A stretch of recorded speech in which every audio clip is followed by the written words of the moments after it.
Hey everybody, this is going to be a short video update. In fact, I think there's going to be a series of Hellotalk updates. And here's why. Hellotalk is still sort of blooming for me, meaning I've been on Hellotalk and say hello, doggy. Come here. Come here. Look, look, look. Who's that? Who's that? It's me, you. I've been on Hellotalk now for a little over a month. Crazy. And I have to say, there's something you need to know about Hellotalk. It is addictive. There's something else you need to know. It is fun. There's a third thing you need to know. There are some really fabulous translation tools, including transcribing.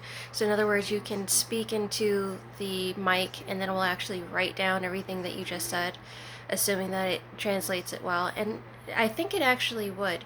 And here's why. The translation, because I really love to sort of break translators. I've compared this translation on Hellotalk to 3 different apps online, and I have to tell you, it's pretty fantastic, actually. I mean, it's really fantastic. A lot of times, if you use something like Google Translate and other translators that are really popular, the issue that it has is that it will translate directly, and direct translations are never correct because it's literal, and you don't want a literal translation. You want a translation that is correct, honestly. So I'll probably have to do a video on the difference between correct translation and literal and direct translation. But anyways, HelloTalk, fantastic translating devices on HelloTalk. Also, some fantastic learning. If you don't really enjoy things like flashcards, you will enjoy the learning on HelloTalk. So there's a free learning suite on HelloTalk called Hello Words, and there's a paid for that starts with a 7-day trial. I haven't used that one yet. I've only used Hello Words, and Hello Words is fantastic because it shows you a picture of the word written in the correct script. You hear it said in the target language, and you see a picture of a little cartoon figure that's somehow acting out whatever the meaning for that word is. And then you can click what looks like a little eye on the side of the word, and the script will flip around, and change into your native language script.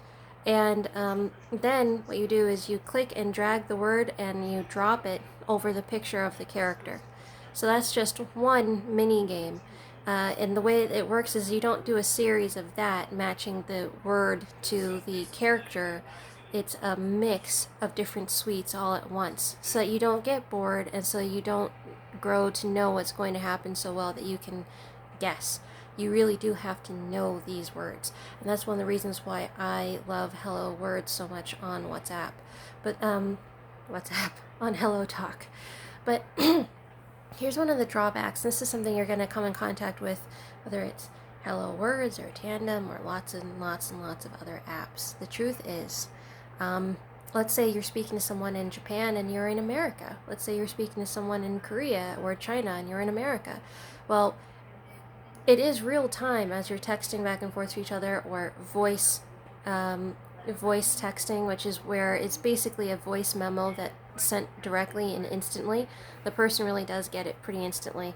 If not literally that second that you send it, they'll get it maybe 3 seconds later. So it's very, very fast, which is great, which means you can have real-time conversations if you don't want to do a real phone conversation, in which case you can do the voice memo. But it's fantastic, and it's another reason why I still love HelloTalk. But this thing that I'm talking about right now in terms of time difference is a reason why I'm backing away from HelloTalk. HelloTalk is a very public social platform. Most of the way that you actually get to know people on HelloTalk isn't just talking to another person one-on-one. It's through something called Moments, which is on a live stream. It's very similar to a lot of other social platforms. The difference is that everyone who's on the live stream that you have access to either speaks your native language or your target language or both. And most of the time, everyone who's on HelloTalk, they're really there because they do love to learn languages. They're open-minded, they're kind, they're friendly, they're patient, and they really do take to heart the idea of treating other people as you would want to be treated. So it's really fantastic. It's a wonderful community. The issue is that the moment you log in, it's like if you walked into a very wide large open room. The moment you appear, the moment you're there, everybody knows that you're there. And if you put up a moment, for instance, everybody knows that you're there. And maybe you only have time to put up a moment and then go back to work. But that's actually unfair to all of your language partners, because some language partners, like one of mine, just got really, really offended because I wasn't talking to him. I took that 1 minute to put up a moment. I had a grammar question, and I also just want to say good morning to everyone. So I just posted a moment saying good morning, and why is it that we use this word instead of that word? And that was it. So he started texting me continuously for like 15-20 minutes, and then there was a small lag, like a 3-second lag, where it was loading, but I was in the middle of doing other things that were really important, so I wasn't able to stay there to wait past that lag. And you can guess what happened next. He got angry, and he basically demanded an apology. Well, in a very Japanese way, he demanded an apology, meaning he didn't say, I demand that you apologize. He just said, maybe it's a cultural difference, but in Japan, this is very rude for you to not make time to speak to people. What I did by putting up that moment, that was, I had 2 minutes. I was done. And when I logged back in, I found all these messages from him, and I was very disappointed that I had offended him. I did not mean to do that whatsoever. But also, when you're speaking to maybe 15 or 20 people at once, there's like a order. You get back to the first person that you spoke to, the second person that you spoke to, and the third person you spoke to. It's the only way to be polite. But that's not how he felt. He was really offended. And then a moment later, he texts, okay, maybe I was wrong. And he says, not wrong? And so basically, that's what I should name this video. My language partner dumped me. But at the same time, and this is one of the reasons why I was so surprised, so many of my language partners take a day to get back to me, 2 days to get back to me, 3 hours to get back to me, 5 hours to get back to me. We all understand that we're on different, literally, sides of the globe, and we all have really busy lives, and we try our best to keep in touch with everybody, and that we truly appreciate one another. But this is another reason why I have to say this is not necessarily a Hellotalk issue. This is just an issue you're going to run into when you're speaking to someone who's on the other side of the world. You need to tell them up front, these are the times when I can speak. Most of the time I won't be able to, if that's true for you. Tell them up front, because you don't know what's going on in the other person's mind.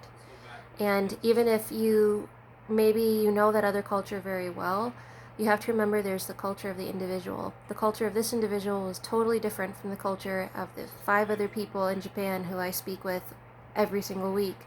You have the exact opposite expectations.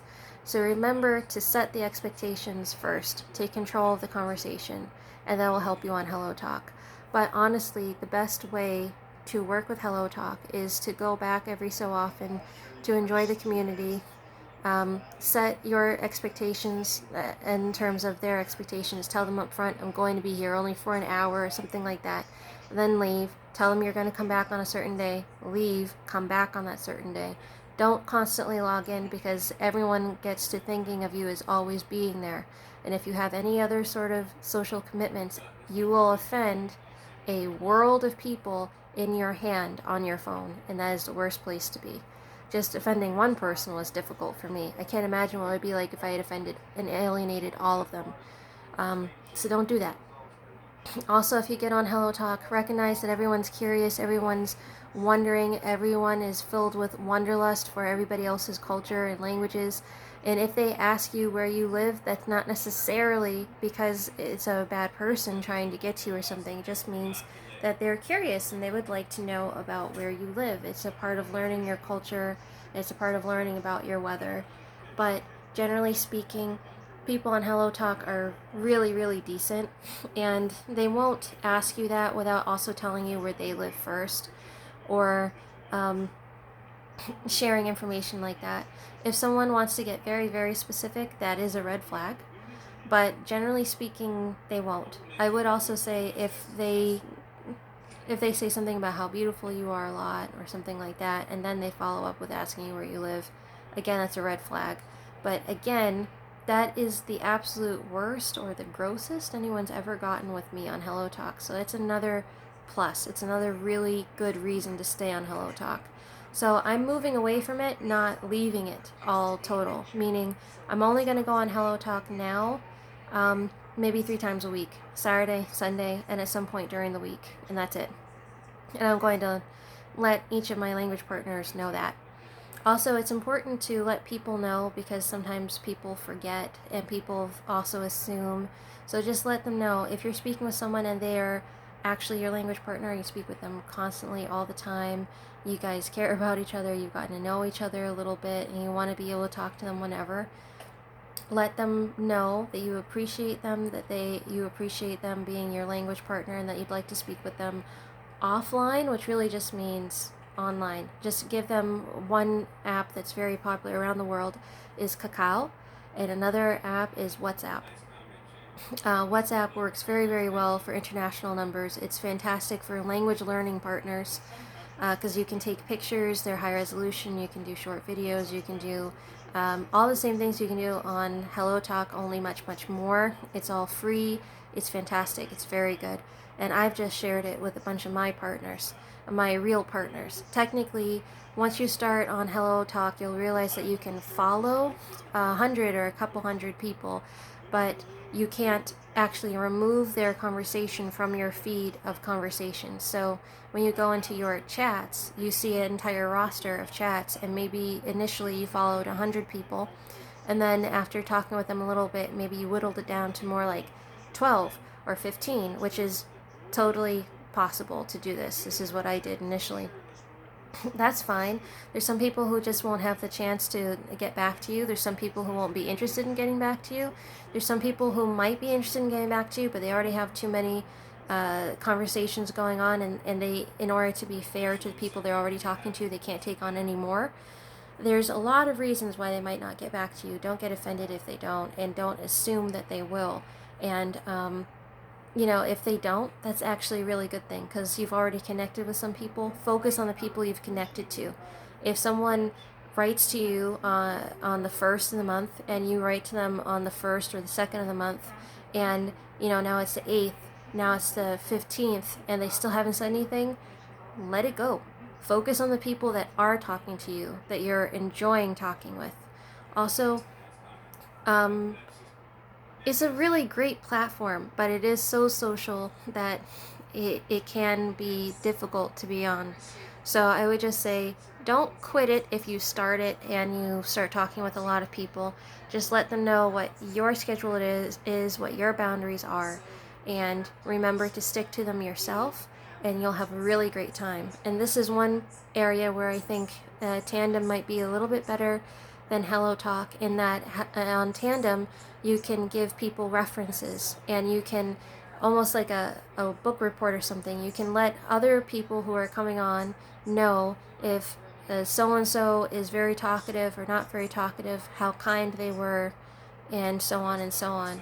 And that really, really helps. Hellotalk unfortunately doesn't have that, but they have moments, and that gives you a real life picture of what this person's interests are, because that's what this person has chosen to publish every day or however many times. So anyways, is a fantastic platform. Try to limit how often you're on it. Let people know how little or how much you are on it. Remember to be very direct in terms of what times you can speak with them. They will not be offended. They'll be more offended if you're not direct and upfront at the very, very beginning of everything, because they'll assume one thing and then it will be like you changed it. So just be sure to be very, very direct with them. And that's about it. Okay, yeah. We're going to do a whole series on Hellotalk, man. Hellotalk is just like, there's just so much to learn when you're on Hellotalk. And I have to say, I have learned so much since being on Hellotalk, and I've really enjoyed it, and I've really enjoyed the people, and I think I've made some really good friends on there, and I'm going to be excited to do a follow-up Hellotalk video next year, which is not very far from now, and just say something like, still talking to Paper Lion. Okay, see you all. Enjoy. Let me get my tea on. Bye, guys.